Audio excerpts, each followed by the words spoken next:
राजा परीक्षित को जब मौत का डर बहुत ज़्यादा परेशान करने लगा, तब श्री सुखदेव जी महाराज ने एक कहानी सुनाई थी। राजन, बहुत समय पहले की बात है। एक राजा जंगल में शिकार करने के लिए गया। संयोगवश रास्ता भूलकर एक घने जंगल की ओर चला गया। उसे रास्ता ढूंढते ढूंढते रात हो गई थी और बारिश भी बहुत तेज होने लगी। अब ये सब देखकर राजा बहुत डर गया। एक तरफ जंगली जानवर की आवाज़ें आ रही थी, दूसरी तरफ वर्षा, और वो किसी तरह से रात बिताने के लिए आसरा ढूंढने लगा। कुछ दूरी पर उसे एक दीपक जलता हुआ दिखाई दिया। वहां पहुंचकर देखा कि एक बहेलिया की झोपड़ी है। उस बहेलिया ज़्यादा चल फिर नहीं सकता था, इसीलिए झोपड़ी में ही एक और मल मूत्र त्यागने का स्थान बना रखा था और अपने खाने के लिए जानवर के मांस घर में छाने में लटका रखा था। वो झोपड़ी बहुत छोटी और बदबूदार दुर्गंध आ रही थी।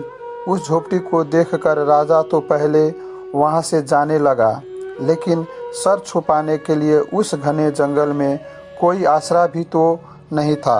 ये देखकर राजा ने उस बहेलिया से प्रार्थना की, राजा आज रात को इस झोपड़ी में ठहरने दे। बहेलिया ने कहा, रास्ते में भटकते भटकते कई लोग आ जाते हैं, मैं तो उन्हें ठहरा लेता हूँ, लेकिन दूसरे दिन जाने में बहुत झंझट करते हैं। उन्हें झोपड़ी का गंध ऐसा भा जाता है कि इसे वो छोड़ना ही नहीं चाहते और इसी में रहने को कोशिश करते हैं और अपना कब्जा करना लगते हैं। ऐसे झंझट में मैं कई बार पड़ चुका हूँ, पर इसीलिए किसी को भी यहाँ ठहरने नहीं देता। मैं आपको भी यहाँ ठहरने नहीं दूंगा। अब राजा ने उसके सामने प्रतिज्ञा की कि सुबह होते ही इस झोपड़ी से बाहर चला जाऊंगा। मैं किसी भी हालत में सुबह खाली कर दूंगा। तब बहेलिया ने राजा को रहने को अनुमति दे दी। राजा रात भर एक कोने में पड़ा सोते रहा। दुर्गंध उसके मस्तिष्क में ऐसी बास कर गई कि सुबह जब वो उठा, वह झोपड़ी उसे परम प्रिय लगने लगा। राजा वास्तविक उद्देश्य को भूलकर वहाँ रहने के बारे में सोचने लगा और बहेलिया से वहीं ठहरने का प्रार्थना करने लगा।